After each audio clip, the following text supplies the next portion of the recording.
When two guards tried to remove a black Marine from his son's graduation, no one expected 6 Navy SEALs to rise from the crowd and stop the entire room without saying a single word. Solomon Drayden hadn't planned for anyone to recognize him that day. When he pulled into the parking lot behind Elm Ridge High, it looked like most small-town Texas schools. The red brick was faded, a few flags fluttered over the entrance, and groups of kids lingered near the gym doors. The place was already packed. Parents in dress shirts, younger siblings holding homemade signs, a grandmother leaning on a walker near the curb. Solomon parked his Dodge Charger by the chain-link fence and stepped out. He smoothed the lines of his deep blue Marine uniform. His boots were polished to a shine, not to impress anyone, but because it was how he was raised. It was what he knew. His stance was straight, shoulders back, every motion measured. His face calm, but there was a weight in his eyes, the kind carried by men who had seen too much of life from too many sides. He had driven 8 hours from Temple just to be here. He could have flown, but the Charger was his wife's favorite car, and even 2 years after her passing, driving it made him feel like she was still with him. Solomon opened the glove box and took out an old photograph. It was bent at the edges, a small tear on one corner. His wife, holding baby Tyron in her arms. He slipped it into the inside pocket of his jacket and whispered, "I promised you. I wouldn't miss it." The walk to the entrance was slow and steady. Every step meant something. His chest was full of emotions he didn't have words for, somewhere between pride and ache. Inside the gym was overflowing. Metal folding chairs covered the floor, and the bleachers were filled to the top. The smell of popcorn and floor polish hung in the air. Voices echoed, laughter bounced off the walls, and a band warmed up near the stage. A volunteer at the door checked tickets. The short man with a clipboard squinted at Solomon's paper, nodded quickly, and pointed toward the 3rd row on the left. "You're good, sir. Family seating." Solomon gave a polite nod. "Appreciate it." He moved down the aisle, catching glimpses of families smiling, adjusting cameras, and whispering excitedly. Some people glanced his way, did a double take at his uniform, then turned away. A few smiled, others didn't. He'd been tall, black, and in uniform for too many years to be surprised by reactions anymore.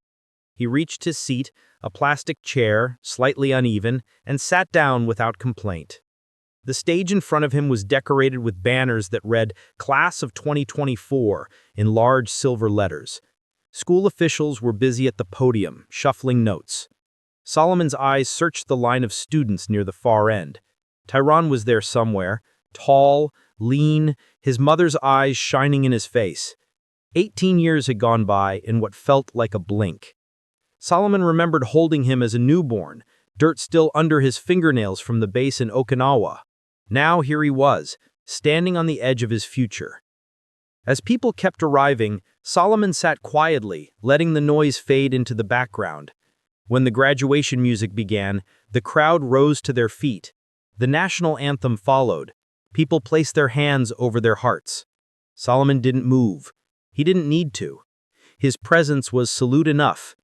He thought of his wife again, how she'd have cried through the entire event, fixing Tyron's tie 3 times before letting him out of the house. Then he noticed movement. 2 uniformed men, security guards, making their way down the aisle toward him. Their badges said Harlan Security Services, black polos tucked into cargo pants, radios on their belts. They looked serious but uncertain, maybe in their early 30s. One was short and stocky with a shaved head, the other tall and lanky, chewing gum like he was bored already. Solomon didn't flinch. His training had taught him that stillness could hold more power than any movement. The shorter guard leaned in, lowering his voice. "Excuse me, sir. We need you to come with us." Solomon turned his head slightly. "Is there a problem?" The taller one stepped forward. "This section's for family only." Solomon reached into his coat and held up his printed ticket.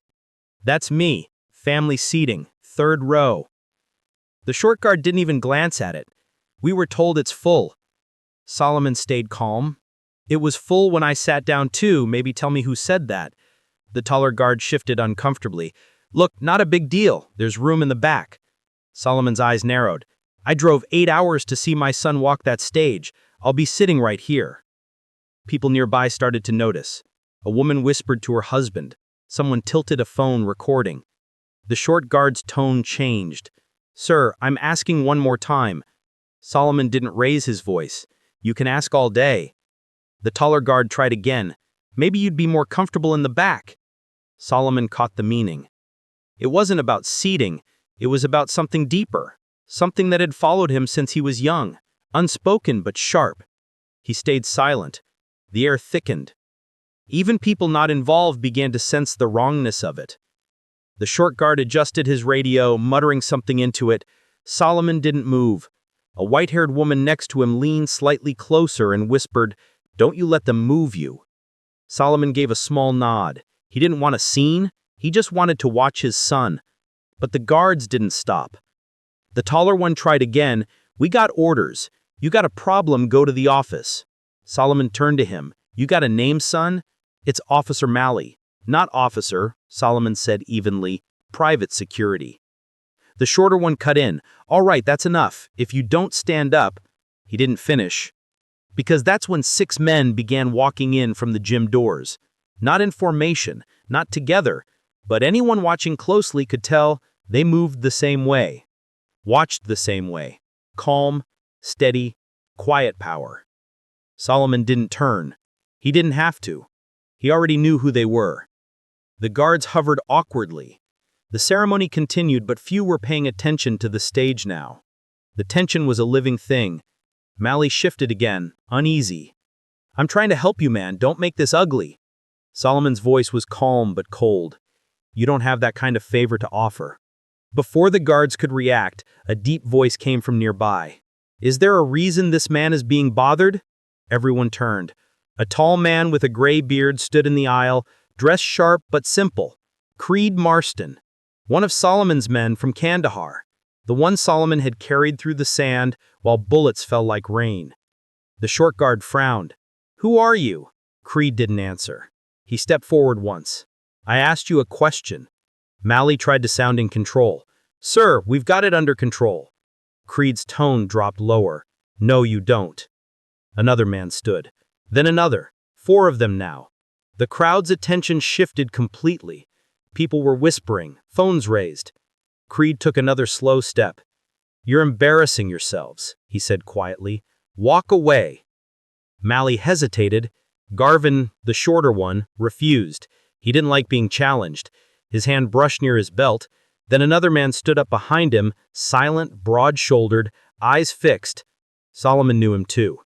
These were the men he had led through chaos and fire. Garvin's voice cracked with anger. You think wearing that uniform makes you better? This is a school, not your base. The words hung in the air like smoke. Even Malley looked shocked. Solomon didn't move. His jaw tightened. You need to walk away.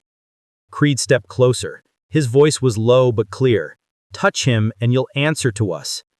The tension was a storm about to break. Teachers tried to wave attention back to the stage, but the gym was frozen. Then the principal appeared, whispering something urgently to the guards.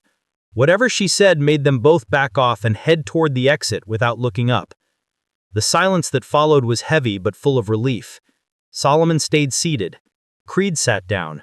Around them, the 6 SEALs remained standing, watchful, calm, united. On the stage, students were still crossing, but the crowd saw none of it. They'd seen something else entirely.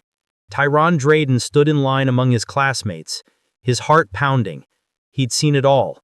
His father's calm, the guards' arrogance, the quiet power of the men who rose without needing a signal. He had grown up hearing pieces of his dad's service, never the full story. Now he understood. When his name was finally called, Tyron Drayden, the gym erupted in applause. Not just cheers, a deep, rhythmic clapping. The 6 SEALs joined in, clapping in perfect unison, steady and strong. It wasn't just applause, it was respect. It was a salute without the salute. Tyron walked the stage, his chin high, his step steady. When he looked toward the crowd, he found his father. Solomon didn't stand, he didn't wave, He just smiled, the kind of smile that said everything. Tyron nodded back. The ceremony went on, but the mood had changed. Every student who crossed that stage did so under the echo of what happened. When it ended, the gym exploded with noise, cheers, laughter, camera flashes, but for Solomon, the world had quieted again. He waited until the crowd thinned before standing. Creed walked over. "You all right?" he asked. Solomon nodded. "Been through worse." Creed frowned. "Shouldn't have happened." Solomon agreed. "No, it shouldn't." Meeks joined them. "Once that guard reached for his belt, we weren't sitting still." Solomon smiled faintly. "You did what you had to. That was enough." Outside, the sun hit hard against the concrete. Students laughed, posed for pictures. Tyron stood near the flagpole, gown half open,